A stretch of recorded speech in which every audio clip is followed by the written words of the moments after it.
Hola, buenos días. Mi nombre es Antonio Ortiz, profesional dedicado al desarrollo de software hace 19 años. Con este video deseo dar una breve explicación sobre base de datos distribuidas y a la vez invitarlos al diplomado que está por iniciar, el cual tengo a mi cargo.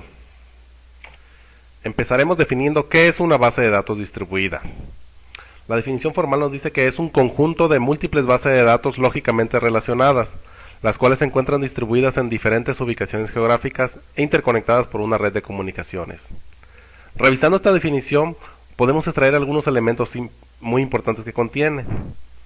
El primero es que son múltiples bases de datos. Están relacionadas entre sí. También se encuentran distribuidas en diferentes ubicaciones geográficas. Y además, se encuentran interconectadas por una red de comunicaciones. Ahora revisaremos algunas características importantes de una base de datos distribuida. Primero, la independencia de operación de los nodos.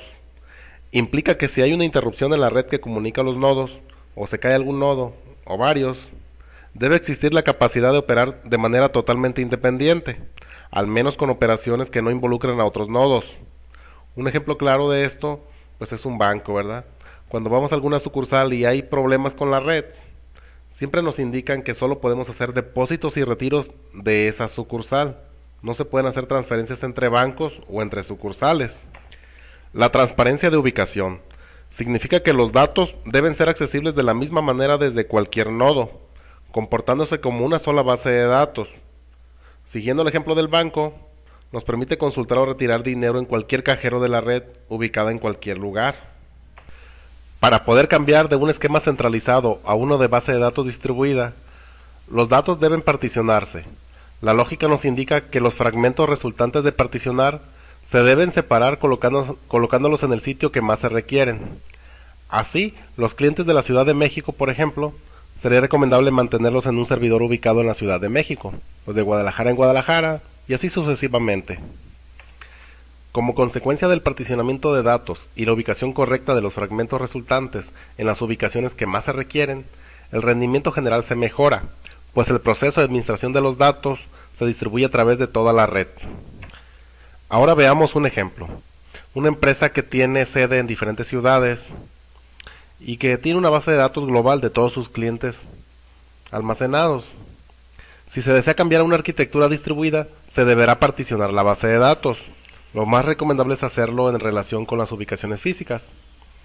Una vez que los datos se encuentran distribuidos en los diferentes nodos y el sistema hace uso de ellos de manera transparente, ya podemos hablar de una base de datos distribuida. Por supuesto que además se deben cumplir características mínimas como la independencia de operación de los nodos. Esta partición se conoce como una partición horizontal. Partiendo de la definición y características mencionadas hace un momento, analicemos este esquema sobre un sistema, ¿no?, donde tenemos varios sitios o nodos interconectados entre sí, con usuarios o clientes de varios tipos que se conectan al sistema en cualquier punto de la red para realizar consultas y transacciones a una única base de datos que se encuentra en el sitio 1. Este modelo no representa una base de datos distribuida, ya que los datos se encuentran centralizados en un único sitio, contrario al modelo distribuido, donde los datos se particionan y se distribuyen precisamente en diferentes nodos. Ahora veamos un esquema de base de datos distribuida.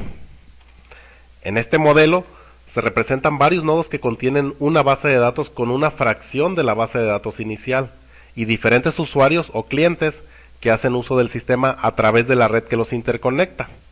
Aquí el modelo sí corresponde a una arquitectura distribuida, ya que los datos se encuentran localizados en varios nodos. Existe una red que los conecta y se hace uso de los datos de manera transparente al origen de los mismos. Hace tiempo el hablar de un sistema con base de datos distribuidas era pensar en grandes corporativos, pero hoy en día estamos en un mundo conectado. Las conexiones de banda ancha están disponibles para todas las empresas. Incluso muchos de nosotros mismos nos encontramos conectados a Internet la mayor parte del tiempo. Algunas medianas e incluso grandes empresas que no habían pensado en un esquema distribuido ya lo requieren o piensan hacerlo. Y este diplomado proporciona los conocimientos técnicos para hacerlo. Inicia con un repaso de base de datos relacionales, seguido de una explicación detallada de las bases de datos distribuidas. Enseguida, se describe la arquitectura de las bases de datos de SQL Server y la arquitectura distribuida. Se enseña el uso del lenguaje Transact SQL, que es el dialecto de SQL Server, mostrándose instrucciones tanto sentencias DDL como SQL. Más adelante se aprende a realizar consultas distribuidas y transacciones distribuidas. Este diplomado va dirigido a arquitectos de software y líderes de proyectos, administradores de base de datos, analistas, programadores, profesionistas de las tecnologías de información, profesores y alumnos, y en general a cualquier profesionista relacionado a las tecnologías de información que le interese el tema. Los únicos requisitos para el diplomado son tener conocimientos de base de datos relacionales, experiencia con algún manejador de base de datos, y es altamente recomendable tener conocimientos de ANSI SQL, Transact SQL o algún dialecto de SQL. Gracias por su atención a esta pequeña plática. Espero que les haya resuelto algunas dudas o les haya ampliado un poquito más el panorama. Pueden obtener más información sobre este diplomado en mi sitio web, que es www.aortis.net, o también pueden escribirme para solicitar más información o dudas o comentarios en mi correo electrónico, que es ant@aortis.net.